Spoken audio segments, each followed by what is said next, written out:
Welcome back to the Ed Show. President Obama really has Mitt Romney totally boxed in by the administration's new immigration policy. Mitt Romney can still not give a direct answer to a direct question. Here he is with Fox News' Carl Cameron. Why not provide the similar certainty by saying, well, until such time as I pass a new immigration law to provide that certainty, we'll do away with or not the president's executive orders? Well, when we talk about illegal immigration, I think I want to start by saying we've got to secure the border. We've got to have an employment verification system. And then with regards to these children that came here, brought in by their parents who came in here illegally, how we deal with them is something I think that deserves a long-term solution. In the rest of Romney's long-winded answer, he still didn't say whether he would keep the new Obama immigration policy or get rid of it. So Cameron asked him again. The executive order from President Obama stands or does not stand? You know, we'll see kind of what the calendar looks like at that point, and I'm not going to tell which items come first, second, or third. What I can tell you is that those people who come here by virtue of their parents bringing them here, who came in illegally, that's something I don't want to football with as a political matter. So is your head spinning yet, folks? Senate Republican leader Mitch McConnell was asked about the Obama policy today. I think we're going to wait until we hear what Governor Romney has to say on this issue. There may be others behind me who want to address it, but my view is he is the leader of our party from now until November, and we hope beyond. And we're going to wait and see what he has to say about it. Well, there you have it. McConnell, he doesn't know what to say because Romney doesn't know what to say. They don't know what to say. They don't have a plan. The Obama administration's new stance is both good policy and it is good politics, and it's going to help a lot of Americans. Americans agree with it. By a 2-to-1 in the new poll, independents agree with it, 66 to 26%, a huge margin of approval. But remember, the Republicans just don't know what to say about that. Let's bring in Jose Antonio Vargas, Time Magazine contributor, Pulitzer Prize-winning journalist, and founder of Define America. Jose, great to have you with us tonight. First of all, thank you so much for having me. The fact that the Republicans can't give a straight answer on this, how damaging is this when it comes to the Latino vote? Well, I mean, it's not just the Latino vote. I mean, I think you have now a generation of young people in this country, not just Latinos, but a multi-ethnic, diverse America, who now thinks that the Republican Party is synonymous with being the anti-immigrant party. I mean, I think that's the lasting impression, and that really is something that they're going to have to figure out what to do with.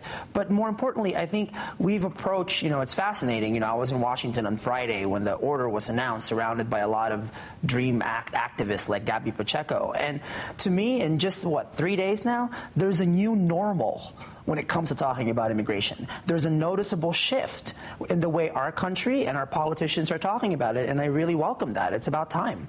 Well, I think you are a key to this whole story because of your personal story.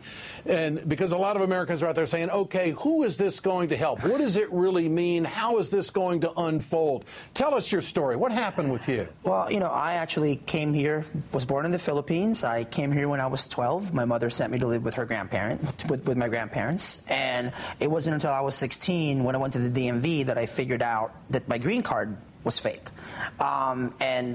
For 14 years, I worked as a journalist for the Washington Post and the Huffington Post and kind of lived with that lie because I wanted to work, I wanted to pay taxes because people like me do pay taxes and Social Security.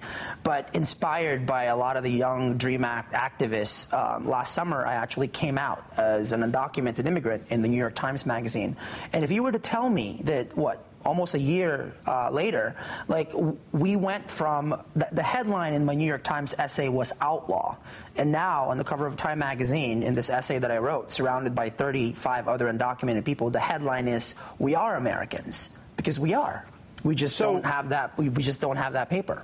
So with this, the President of the United States, in a sense, has shifted the conversation. Absolutely. Shifted the acceptance of how we should be viewing this, which is a monumental shift for a lot of Americans. Would you agree? I would parallel it with the gay rights movement. I mean, to me, what's fascinating is, we have now a generation of young people. I mean, to come out about being undocumented is a positive, life-affirming thing, just in the same way that it's being used in the gay rights community. And I think that is a testament, by the way, to the work of a lot of, LGBT leaders in the past, few decades now, and it says a lot about, again, an emerging American majority.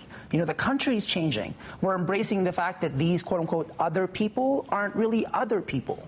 They're one of us. You know, Jose, it's almost comical how the Republicans don't have an answer for this. And I think that they despise this president so much, they can't bring themselves to say, you know, this really is the right thing to do. Let's give it a foundation and move forward with immigration reform in this country. Your thoughts on that? I mean, I want to give the Republican Party the benefit of the doubt. I was on Bill O'Reilly on Fox News last night, and he actually said that he agreed that there should be a path for people like me to become citizens. I was on Mike Huckabee's radio show earlier today, and he did the same thing. He agreed that there should be a path for people like me. You know, look, I have covered I've covered a presidential campaign, and I've never been allowed to vote because I can't vote. But I think it's time for us, again, to come up with a solution.